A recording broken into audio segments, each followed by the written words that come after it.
everybody. I am Amanda Edurmanasinghe, and welcome to Aspire. We're here with fashion designer Dedrick Davis. Hi, Dedrick. How you doing? Are you doing? Oh, Good. fine, Glad to fine. have you here. Thank you. Glad to be here. And okay, so we're going to talk about what you do and how you got started. So can you tell me a little bit about yourself? Okay, my name is Dedrick Davis. Mm-hmm. I have a line named Najee's Fashions.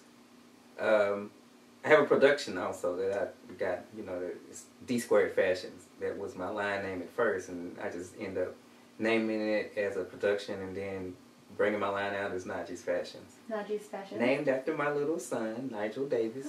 Okay. And so I was inspired when he got here. Mm-hmm.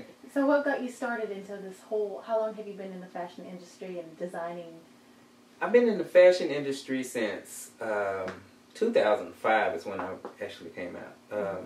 But overall, doing it completely, I would say many years. I started at 12 sketching. So, yeah. So you knew you wanted to do something in the fashion industry since you were 12. Mm-hmm. Okay. And Mm-hmm. what about your education background? How did that help you? My education background helped me a lot. It helped me understand, Mm-hmm. fashion, really. Mm-hmm. Before I started, with education of fashion, I just thought it was just drawing and then just getting it made, sewing. Mm-hmm. I didn't understand the history of it. Mm-hmm. So schooling gave me the history of it and the business sense of it.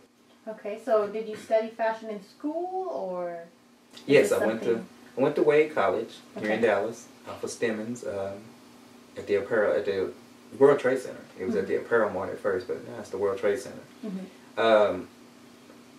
I went there and completed, and now, here I am. Okay. Can you tell me a little bit about the people who inspired you to get into the fashion industry and how you got started? Did someone give you a sketch pad and a pen and say, Well, no. create something, Dedrick? No, all of my sketches are in notebook pads. Okay. Started out in the notebook pads, the college rule notebook pads. No, what inspired me was watching TV with my aunt. She used to watch Dallas, Dynasty, Falcon Crest, and those different styles on that show and the way the women came out looking and they were high society caught my eye. And that was a niche for me. It was like, wow, that's what I really want to do. I want to make people look like that. Mm-hmm. High society. Mm-hmm. So I started sketching and went from there. And my aunt, she was always encouraging me about it, and then I kept it hid from a lot of people because I just didn't want to be stereotyped as being a gay person, for doing this. So I kept it hid for many years, and a lot of people found my sketches, my aunts, and found my sketches and my mom, and boy, you need to do something with this. So it inspired me to get on out there and try it out. Okay. What got me started in doing the fashion period was I didn't enter a show, but Gary with the T with 97.9 Mm-hmm. entered me into a show with the 94.5. They had a big show here in Dallas. And he entered me into that audition and got me going, and I made the audition. And I did all the finale sets on each 4 sets that we did at the show. And I got the bug from there. And I loved it, and I kept doing it, and I'm still doing it. Wow. And I'm going to continue to do it. I want it to grow. Mm-hmm. Well, so I want to touch back when you said you kept it hidden. Why did you keep it hidden? Was it something, were you the only guy in the family? Were you... Well, I'm the oldest of 3 boys. So is it looked down upon in your family, or... Not looked down upon, but at the time it was, because everybody was sports. Oh, everybody so if you weren't, Yeah, if you weren't into sports, sports, it was... And then I was in a small town, too, Texarkana. So Okay. A lot of people frowned upon it. They was like, boy, it's strange. That's not something you should do. Yeah, that's not something that a boy or a man should do. Sports was it. Everybody thought sports was it. But I kept it, kept it going, and I'm very proud of it nowadays. I'm very proud of it because it's a God-given talent. Mm-hmm. It ain't too many people that can do what I do. Mm-hmm. So I'm excited about it. Ready to keep it going, and I want it to grow and expand to higher heights. Mhm. is what I'm searching for. Okay, so tell me about your first big gig that you did. The first big gig was with, like I said, with 94.5. Mm-hmm. There was a lot of celebrities there. A big gig. I mean, you know, for my first time out, Mm-hmm. you know, it was very exciting because didn't think I was going to make the auditions because I had never done this before. So, the first time out, doing a big gig like this, getting to meet different people, Mm-hmm. you know, being in the VIP rooms and all of that was like glam to me. It was like a glamorous thing to do. You know, I felt very VIP-ish myself. Mm-hmm. So when I had a chance to do all of this, I was excited. This was the first show, and I was excited. So like, I like this. I love it. Good. Love So it. Give me some more of it. So you continued from there. Mm-hmm. So Najee's Fashions has been around for how many years? Najee's Fashions has been around now since 2007. I started Najee's Fashions. At first it was D Squared Fashions. Mm-hmm. And, you know, it was D Squared from 2005 to 2007. Okay. And I changed it from D Squared because I later found out that it's also a D Squared overseas. And you know, they're very well known. So I didn't want to get crossed, Mm-hmm. you know, in that thing. So I just named the production D Squared. And my line is Najee's. Najee's. Yeah. And it's going to be more lines, you know. I'm going to name it, you know, God rest her soul, my mom, she passed on last year. And I plan on naming my ladies line of high-end class, you know, clothing, the Be Joyce line. Okay. So you do males and females. Mm-hmm. Designing for both. Mm-hmm. Okay. But my high-end and my couture line, I want to name it Be Joyce. Okay. So is it only clothes, you shoes, and other accessories? I do. I design shoes. Okay. I've never designed any necklaces or anything or, you know, that kind of accessories. But purses, I Sew your own purses? Mm-hmm. Oh, wow. And make them, you know. So I'm looking into that. I'm looking into doing hats. Mm. That's my next niche. I'm going into hats. I've been talking to a guy who teaches classes and doing hats, and so that's my next niche is to go in and do hats also. Oh, wow. I want to be a well-known designer, you know, doing everything. I want to do it all. You just want to branch out. I want to branch out and later on do children and newborns clothing and all that kind of thing. I want to do it all. Right. Okay. Wow. Even little puppy dogs. Even for the animals. That's right. That's great. What else have you been doing lately?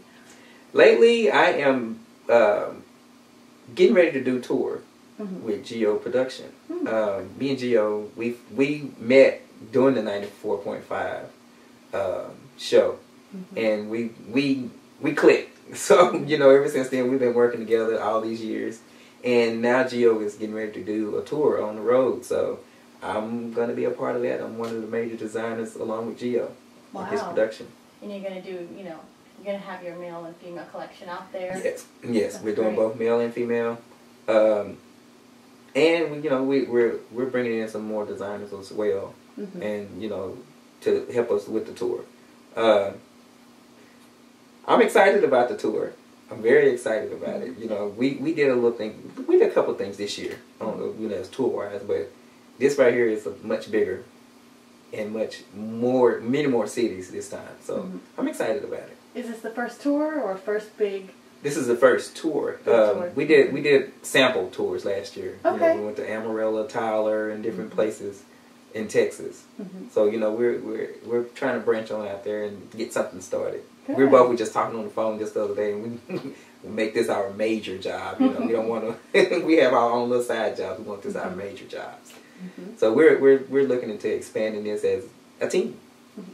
And you know, me and Gio, you know, that's what we're about. We want to do this as a team. And are you trying to sell to, you know, or, you know, do tours in Texas, internationally, or you want to start in Texas, then United States? Yes, that's how we're starting out. We're starting out in Texas. We're doing mostly Texas tours as of right now. Okay. Later on, we're planning on venturing out. You know, he have been talking to different people, you know, outside of Texas to get it started and branch it on out. So hopefully here soon, no more side jobs. It'll be my main job. Good. So as a fashion designer, what's something that sets you apart from other fashion designers? What set me apart is I'm unique. You know, I like I said, I like high-ender looking stuff. You know, I'm one of those types who I like for people to look good. You know, and the church women, I focus on them, and I want them to have the best. When you running out there on the runway, I want you to look the best. And most definitely my plus size women. I get a lot of women from plus size. They're like, we're so tired of looking at flowers and other things like that. Make me something different. So when I do my plus size, I make sure that it's something different and something. They don't have to be covered up. They can be sexy too. You know, everybody don't have to be size 0 to be sexy. So I try to make them as sexy as I can. That's good. So, if I were to look at one of your designs, what would set you apart? For example, what would set me apart is angles. I'm into angles. Okay. You know, it's going to be asymmetrical, or it's going to be something different. You know, it's going to be always something different with myself. You're going to be cut out here, and it's going to be some kind of design. It's always something different with mine. Angles and patterns. Angles and patterns. Texture. Textures and all that kind of stuff. My first love, before I did do fashion, was architect. Oh. I loved architects. So different designs on buildings and stuff really, you know, was my niche. You know, it turned me on. You know, it was the different styles and angles of the buildings, you know, and different looks of the buildings, the different windows, you know, and I use that in some of my designs now. Okay. So do you have did you go to school for architecture? No, not for architectural. What I used to do is when I was a kid, I was very strange as a kid. I would go and get a lot of wood from outside, bring it inside we have a little porch outside. You know, I'm from the country, so I stayed on a farm. So we had a little porch on the front of the house, and I would go out there and get me a lot of little pieces of wood and build me a house. And, you know, have my little Hot Wheel cars, a Matchbox, and actually have driveway and everything, and park my cars in there, and it was my house. I would have a big, humongous house. And that's what started me out on architect, was I love having something different. And each time my house would be something different. But it'd be humongous, but it'd be something different. Seems like you always want to create something ever since you were a kid. I always have wanted to create something. I always have been a hard worker. I've been working since I went to my grandparents, you know, and worked on the farm. So I always have been a hard worker, but I always have had higher dreams.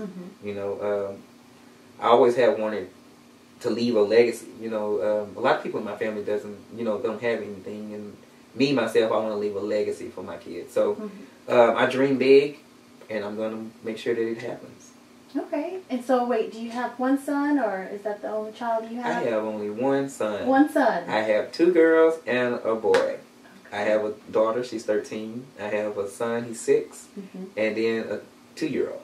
Well, she's going to be 2-year-old in February. A lot of inspiration there. Yeah. Lots of legacies to leave. Father of the Year, yay! Okay, well, so what would you tell someone who is aspiring to be a designer? Where would they start? What do they do? If it's an idea, where would you start? For example, if I wanted to do it. If you wanted to do it, what would you tell me? Where do I start? You have to use your creativity. That's how you have to start. If you don't have any creativity, then you really can't be a fashion designer. I mean, anybody can draw a square dress, but you have to make that square dress look like something somebody wants to wear. Bring it to life. Bring it to life.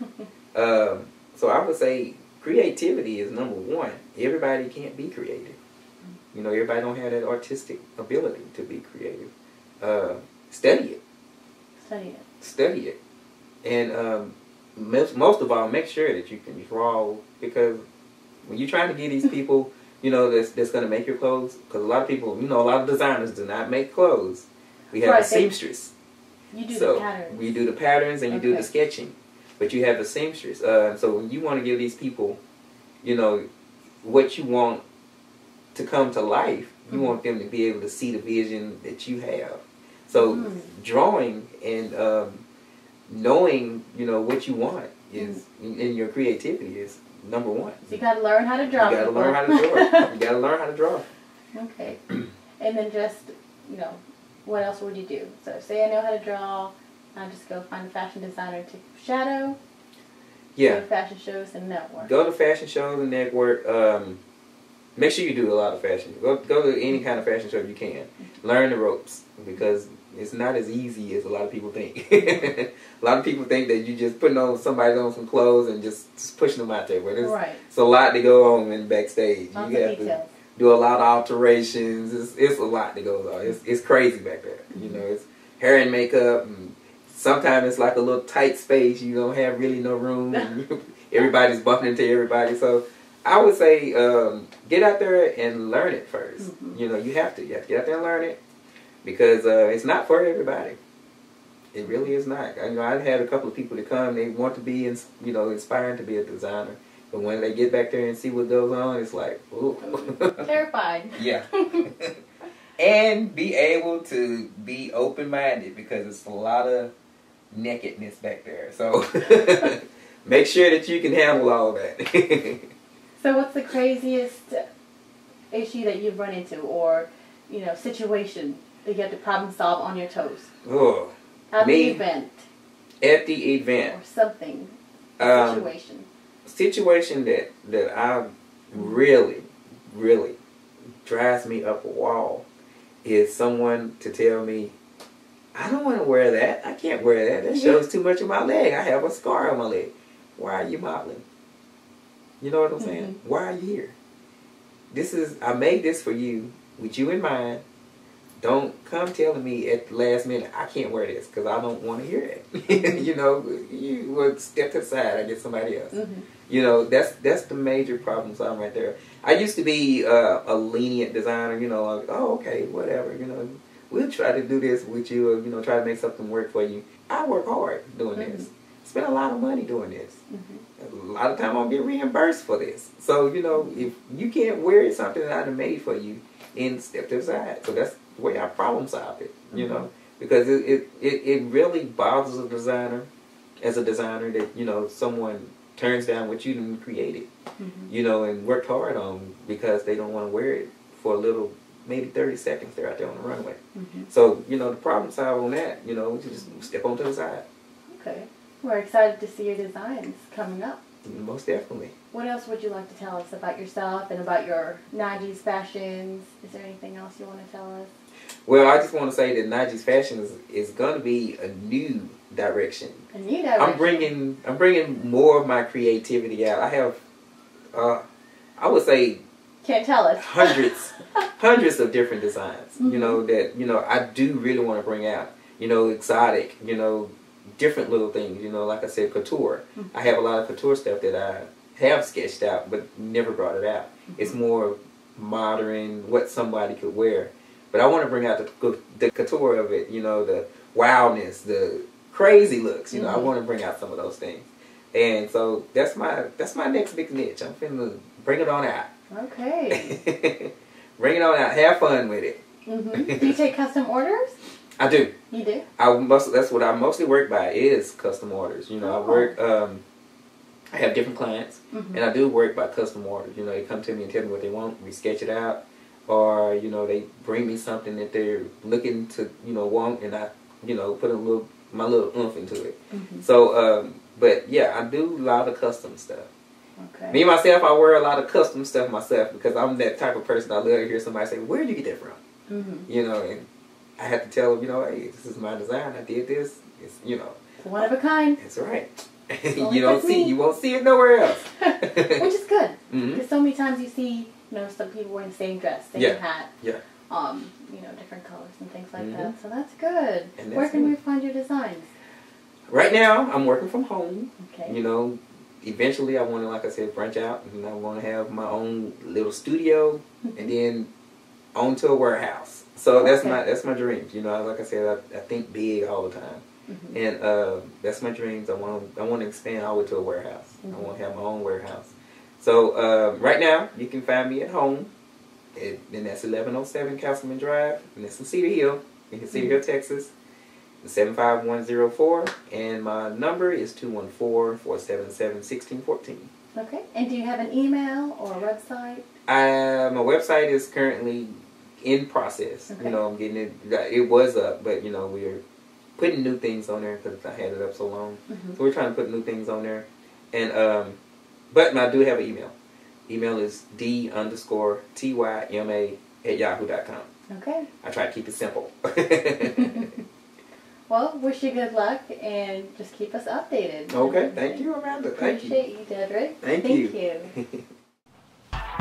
Ladies and gentlemen, I welcome you to one of the fastest growing information radio stations on the world of combative sports.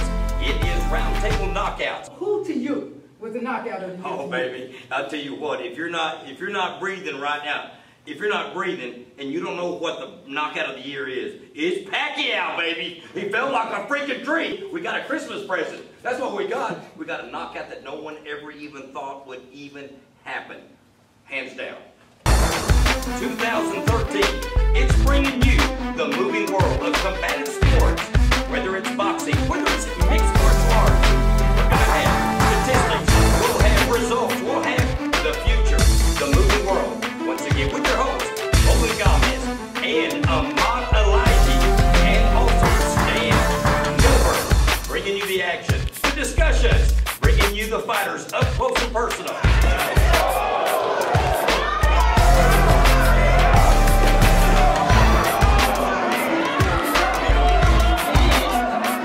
We know who they are. You stay tuned. 2013, it is BTMG and Roundtable Knockouts. Hi, welcome back to Aspire. We're about to go into our Dreamers segment. Dreamers is about what people want to do in life, where they want to be, and what their goals are. I'm Amanda Ether Singer, and you're watching Aspire.